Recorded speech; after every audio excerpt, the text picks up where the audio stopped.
Hi, Dirty Girl here with a vintage sales report for eBay and Etsy. And actually, it's almost all Etsy. I just have one eBay sale to show you. And these are not all my sales, but some of the ones that were either more profitable, more interesting, noteworthy in some way. And I will tell you what they sold for and what I originally paid for them and where I got them.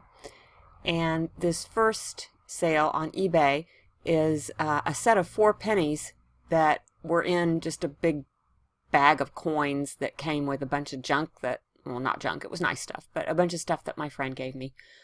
And I fished these out because they were so weird, and I still don't really know what they are, and the guy I sold them to wasn't sure what they were, but they're some kind of strike error pennies, and they sold for $20.50.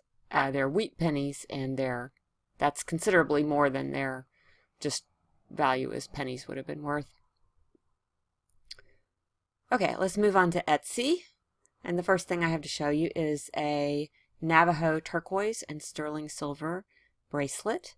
And this was signed by artist Tom James. Anytime you can find signed Native American jewelry, it's always going to be worth a little more than the unsigned pieces. And I sold this one for $48. I got it for free. It came from my mother-in-law, who, if you've been watching me regularly, you know I have a mother-in-law and 2 sisters-in-law who regularly give me stuff that they have acquired or that they're cleaning out closets or whatever. And they just give it to me to sell. So that's that. And this is a sterling silver cowboy hat brooch. It's Mexican silver. It's, see, I'll show you how big it is. It's really big. And that came from my sister-in-law, so I paid nothing for that, and I sold it for $32. This is a multi-stone ring. It's citrine, garnet, and smoky topaz. And I got that at the flea market for $15, and I sold it for $55.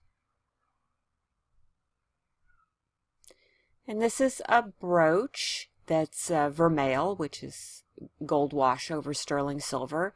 Probably dates from the 1940s. Has these 2 really pretty glass stones.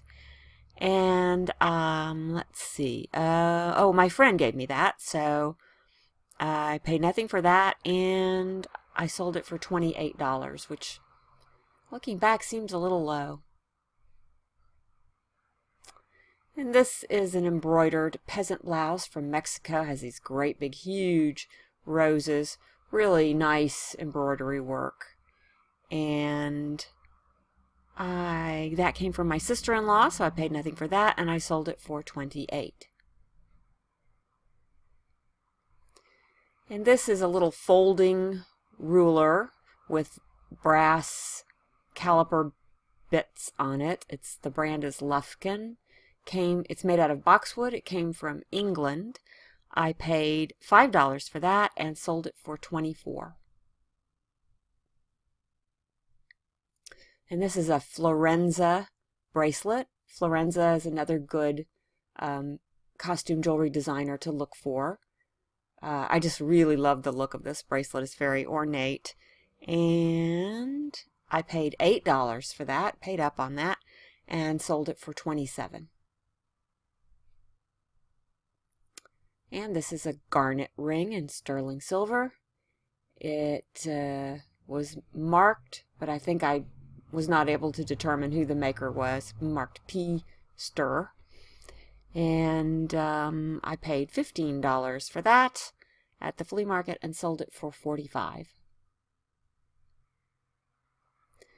And this is a set of 1940s silver plate William Rogers & Son soup spoons in the gardenia pattern. I love researching these old silver patterns. I got a whole set of this stainless from my friend, who was very surprised that I had any interest in it at all. She thought it was completely worthless. But I've been listing it with the light, you know, the forks all together, the spoons all together, and selling them. This set I sold for $25, and most of them have been in that range. I've sold 3 or 4 sets. I still have a few that I haven't listed because I got bored with it, but it does make money, so I need to get them listed. I got this nice magnifying glass at a rummage sale. I paid $4 for that, and I sold it for $29. It has this silver horse head on it. No maker's mark. I don't think it's terribly old, but I thought that was a good price to get for it. I was happy with that.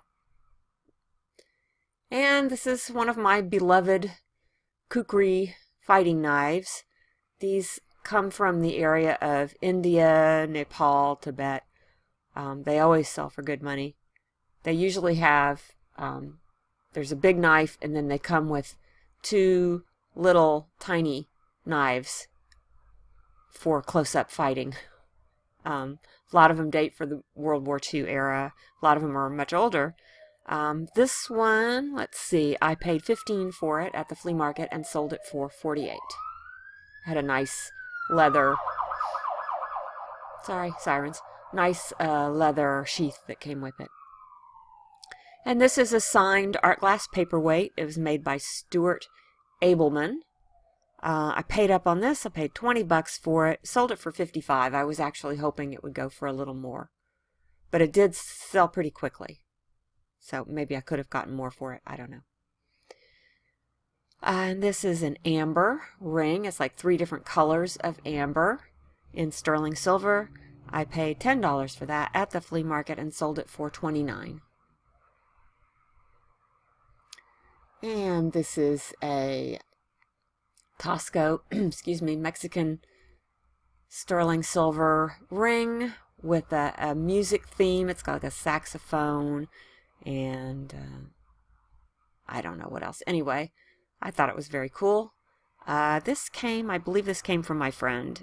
Yes, so I paid nothing for that, sold it for $40.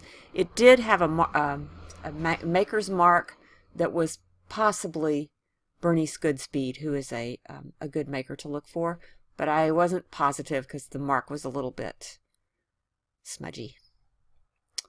And this is a 14 karat gold, tiny little pendant necklace with these little stick figures holding hands, and a nice, pretty chain.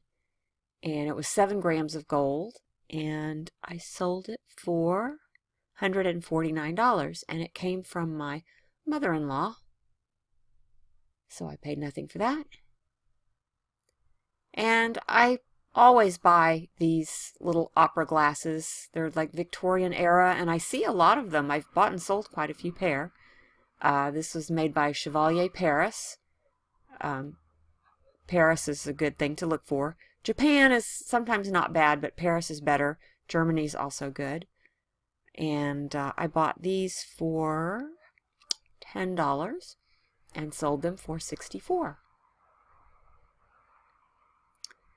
And this is a mid-century compact. It has this nice sunburst pattern on it with the little faux pearls. It was in really, really clean, nice condition, like never used condition. And I paid $5 for that. I bought that at an antique store. It was, you know, on sale from somebody's space, and got $34 for that. And this is my wedding dress, not from my current marriage, but from my first wedding. It is circa 1981. It's a Gunny Sacks brand. I've had this for sale. I know it's been for literally years because this is my husband's office under renovation, and his office was finished years ago. So I guess I've just had it for sale all this time. And I kept lowering the price until finally it sold for $42, which surprises me. I really thought it would sell for more. And yes, that is me modeling it. I can still fit in my 1981 wedding dress. I think I'm actually thinner than I was then. I was not a little stick figure when I was that age. Okay, next one. These are some probably Chinese, I think. Yeah, Chinese blue and white ceramic beads. These came from my sister-in-law, so I paid nothing for those, and I sold them for $35. And finally, I've sold another pair of egg coddlers. I love these. I find them all the time. It's really nice if you can find them with their original box. This one, because it has like the instructions for how to use them. And I got those, paid $5 for those at the flea market and sold them for $34. Without the box, they sell more like $23, $24, something like that. So that's all I have in this report, but I've got more, so there will be more coming. So thanks for joining me, and if you would like to see some of my items while they're still for sale, you can check out my Etsy shop, which is vintagedazzle.etsy.com. I will put the link down below. And Happy New Year. Hopefully I'm going to get this posted actually on January 1st, and then I'll be back for more. All right, thanks. Bye.